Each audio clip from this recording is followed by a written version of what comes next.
All right, sixth grade teachers, on to the curriculum map and scope and sequence, which is actually all built into one now. So I just call it the curriculum map, just for further reference. And what I want to do is I'll start us off right where we left off from the scope and sequence. I think I said scope and sequence before, pacing guide. Who knows what I said? All right, but this is going to be accessed here at the top. There's a link right there.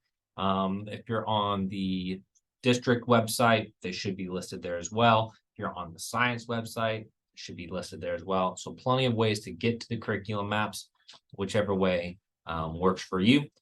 But now we have a connection between the scope and sequence and our curriculum map. Okay, it should look both new and familiar for those that have been around in the district. I kept some of the same formatting for how the look of it is from what we've had before. I've stolen some ideas from other people, as well as incorporated new things. So first page should look familiar. This was like the landing. I'm calling this the landing page for the curriculum map. I have changed, if you remember in the past, this had like the 5 E's of science. Still doing the 5 E's. It's just already integrated into Discovery Ed. So I've kind of changed different areas of it, but it should look familiar enough. And then as you scroll down, you've got your actual pacing guide and activities. What I want to do is just take this one step at a time. We're going to just focus on the landing page today. So that way we get a basic understanding how we introduce ourselves to the topic. And then the next video, I'll cover other stuff down below. All right. So this is quarter one, but every quarter looks pretty much the same layout. Everything's kind of the same. So that should help you out. If you wanted to, let's just kind of look through things. The first link there takes you to the unit outline. Each unit has typically 3, but sometimes you'll have 2 or 4 or 5 different concepts in each unit. So here would be it on Discovery Ed. And again, we'll do our Discovery Ed video later to really break down how to use Discovery Ed. But this takes you right to your unit overview page where you have your anchoring phenomena. It highlights what's your project that they'll do at the end of the year. And then you got your concept 1, 2, and 3. And so this is a good way to kind of look at, similar to the scope and sequence, what's this unit look like? Okay, so if you wanted to get to there, that was the link right up the top. I've pulled a lot of that information and put it into here along with information from the teacher's handbook, as well as stuff I created myself to really help you plan out your whole unit, in which case most of the time it's a whole quarter. So that way students feel a connectedness between everything. So let's start over here with the anchoring phenomena and unit project. Each unit in Discovery Ed has an anchoring phenomena. This one for 6th grade is Biosphere 2. And Biosphere 2 is a really cool thing that scientists created to try to model life on another planet or living on another planet inside a contained environment. And so you can introduce students to that. I have suggestions, or actually the resource has some suggestions for how to intro that down here. We'll cover that in the next video. But there are multiple ways that you can introduce this idea to students, whether it be class discussions, videos, or activities. You have your guiding questions. These things right here are going to help remind students, what are we trying to answer as we work through this concept or this unit, as we try to get the skills and the knowledge in order to answer these scientifically. You have your unit project. Not every unit project connects with the phenomena. This one does, though. And so it really has students try to think like a scientist. What are the processes going on in the Biosphere 2 that you would have to think about? What I suggest as teachers, look at the unit projects.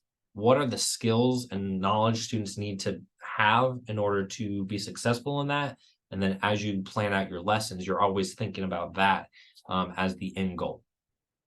Now, all of this is tied together. I took these things and images and I created project posters. If I haven't delivered this to you, I have the project posters to take out to schools, or you have the PDF, you can make your own poster. But I made these based off of all the information that's there. And these are to print out and have maybe on your door or where students are coming in and out of your classroom, something that they can see and they can say, oh, yeah, we're trying to answer this question about the biosphere too. And oh, this is what each concept is teaching us and what are the questions we're trying to answer. So it's a good reminder for them as you go throughout the unit. What is it that we're trying to do? This is also super helpful for when you have administration and they're coming in, they can look at this and be like, okay, so this is what unit they're on. This is about what they should be learning. And I think that they'll like seeing that posted. So you have a PDF there. I'll bring a decent sized one for you guys. And if anyone wants to make bigger ones, go for it. Heading back over here to the left, Discovery Ed gives some teacher background knowledge. So I'll go ahead and open that up. But let's say, especially in sixth grade teachers sometimes are more math focused or English focused, but you guys teach multiple subjects.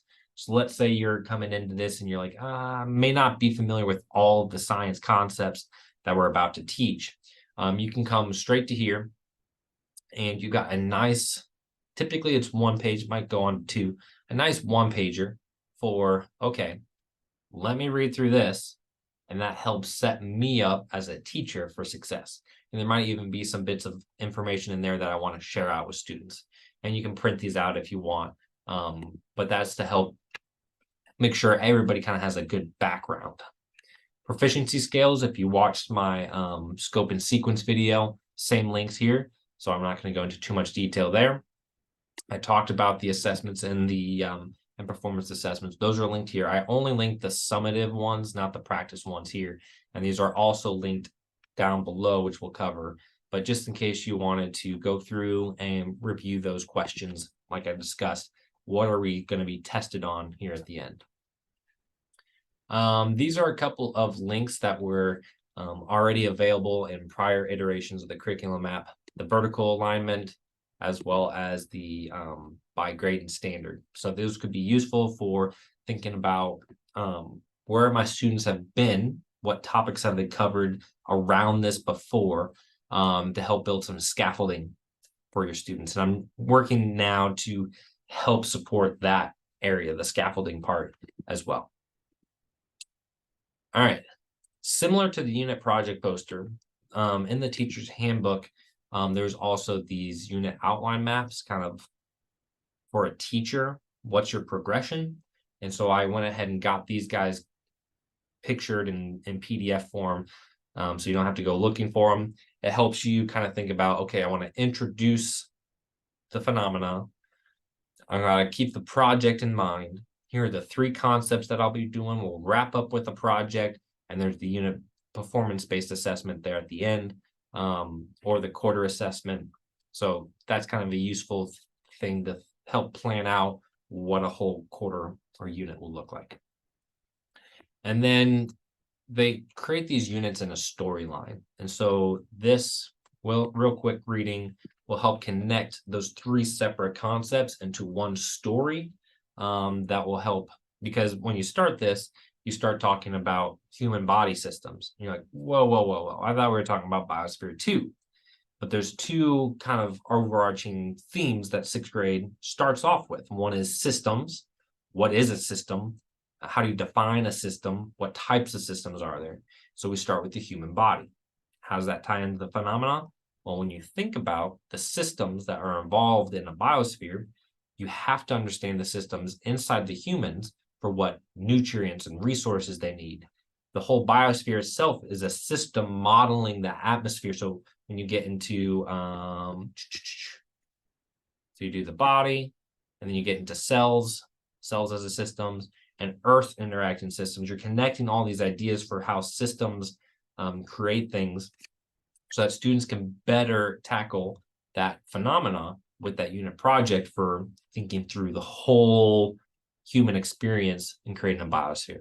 So that's the idea of the storyline, is it connects these what would seem like different topics, like human body and cells and earth systems. Like, how do those all connect? This is exactly where you do it. You also have some other direct links here. So if you want to get to Discovery Education, Gizmos, KCPS Science Resource Hub, and different links here. This might actually look different by the time you're viewing it. I'm trying to set up those links to be more beneficial. So that might change how it looks, but there'll be some other resources available for you here. And then down here as well, I want to highlight this.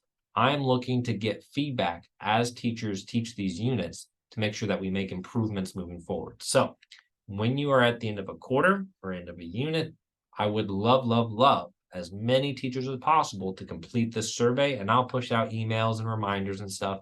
I'll bug people.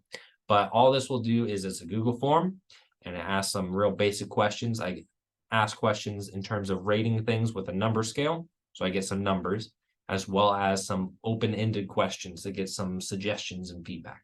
I'm always happy to come in and talk with you guys, the experts, to go over things, but this helps collect all that data into one spot so that as we make changes and updates in the future, it's very data-based changes. And I want that to be something that we use moving forward.